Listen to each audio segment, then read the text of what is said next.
Oke pemirsa, kembali lagi di Hidup Sehat bersama Dr. Ekles. Masih bersama dengan Dr. Aswin. Kita masih membahas mengenai gangguan kelenjar tiroid, apalagi hipertiroid ya. Tapi ini ada menjadi pertanyaan pemirsa di rumah nih dokter. Kadang tuh tubuh kita merasa sehat, ya kan? Tapi tiba-tiba ada gangguan tiroid. Itu kenapa demikian? Iya memang, berarti gangguan tiroid bisa terjadi pada siapa saja. Meskipun sudah melakukan hidup sehat, diet yang teratur, olahraga, tapi kita kadang-kadang nggak tahu tuh, tahu-tahu muncul benjolan atau hipertiroid. Misalnya kita punya bakat terjadinya autoimun hipertiroid, bisa aja mengalami hipertiroid. Jadi tetap gaya hidup sehat harus dilakukan, tapi pemeriksaan kalau dia mengalami gejala-gejala hipertiroid atau benjolan tiroid harus juga dilakukan. Jadi ya meskipun merasa sehat, tapi tetap kita harus tetap memeriksakan kesehatan kita. Iya, setuju ya. Jadi belum tentu juga memang gaya hidup sehat memang harus. Iya, harus. Tapi memang karena penyebab gangguan tiroid kan kayak tadi autoimun, kebanyakan ataupun karena faktor keturunan ya. Iya, kita nggak tahu. Jadi tidak terbentuk kemungkinan. Tapi tetap gaya hidup sehat harus dijalankan ya. Iya. Tapi berkaitan dengan gaya hidup sehat ini ada namanya MSG. Oh iya. Katanya bisa memperburuk atau micin ya, bisa memperburuk keadaan gangguan tiroid.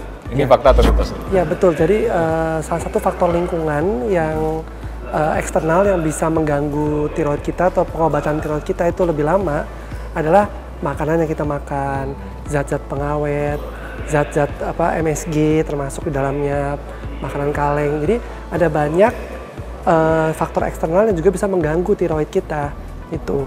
Jadi kita mesti menjalani pengobatannya dengan betul gitu ya. Tapi juga gaya hidup sehat salah satunya adalah menghindari makanan-makanan yang mengandung micin itu. Terus pengawet makanan, pewarna makanan buatan, makanan kaleng tuh proses food itu juga sebaiknya dikurangin ya. Kalau pada akhirnya misalnya termakan ya itu masih nggak apa-apa dalam jumlah dikit. Tapi kalau dengan sengaja dikonsumsi terus, jangan, sebaiknya dikurangin ya seperti ini. Iya. Oke, nah ini mungkin jadi pertanyaan juga pemirsa. Jika sudah terjadi hipertiroid atau gangguan tiroid, pengobatannya seperti apa? Iya.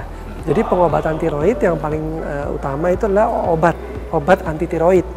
Jadi obat anti tiroid itu banyak ya, bisa PTU, bisa Thiamazol, itu obat-obat untuk hipertiroid, untuk mengatasi hipertiroid. Untuk debar-debar jantungnya kita bisa berikan beta blocker seperti propanolol. Nah itu obat. Tapi kalau itu susah tuh dikontrol atau ada benjolan, terus ada situasi-situasi yang dimana pengobatan tuh nggak efektif, kita bisa memilih opsi untuk operasi, untuk mengangkat tiroidnya, terutama kalau ada benjolan, itu juga. Dan kalau benjolan itu dicurigai adalah keganasan misalnya, atau susah untuk dikontrol dengan obat, itu adalah operasi. Yang ketiga adalah ablasi atau nuklir sebenarnya, tapi itu pilihan yang lebih jarang. Seperti itu, ya. Oke, jadi pada intinya mungkin pemirsa harus tahu, apalagi yang mengalami gangguan tiroid, memang harus minum obat. Minum obat. Jadi tidak bisa dengan alamiah atau sendirinya akan hilang ya, memang harus minum obat ya. Dan pun kalau ada penting harus ada tindakan operasi. Iya, kalau memang diperlukan, memang ada tindakan operasi. Oke, terakhir nih dok, tips bagi pemirsa di rumah untuk mencegah supaya tidak terjadinya gangguan tiroid. Ya, kadang-kadang gangguan tiroid itu sesuatu yang kita nggak bisa kontrol gitu ya, karena itu faktor genetik juga ada di situ. Tapi yang bisa kita lakukan adalah kita bisa mengontrol gaya hidup sehat kita.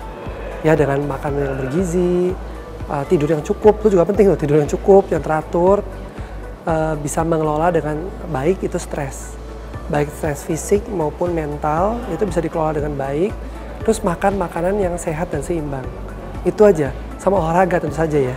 Olahraga yang cukup untuk seorang pasien gitu ya, untuk sehari-harinya itu dijaga semuanya supaya tercapai lah itu gaya hidup sehat yang benar. Gitu. Setuju banget. Jadi pemirsa kembali lagi seperti biasa ke gaya hidup sehat yang paling penting ya. Betul. Salah satunya selalu nonton Hidup Sehat ya dokter. Iya, Oke, Dr. Aswin terima kasih banyak. Informasinya sangat bermanfaat. Sehat selalu ya. Ya, sehat selalu. Makasih banyak Dr. Ekles. Oke, nah pemirsa tidak terasa setengah jam kita sudah bersama Anda. Semoga apa yang kami sajikan bermanfaat untuk Anda. Tetap saksikan Hidup Sehat bersama Dr. Ekles setiap Jumat untuk mendapatkan informasi kesehatan yang bermanfaat dan tentu saja terpercaya untuk Anda. Hanya di TV One.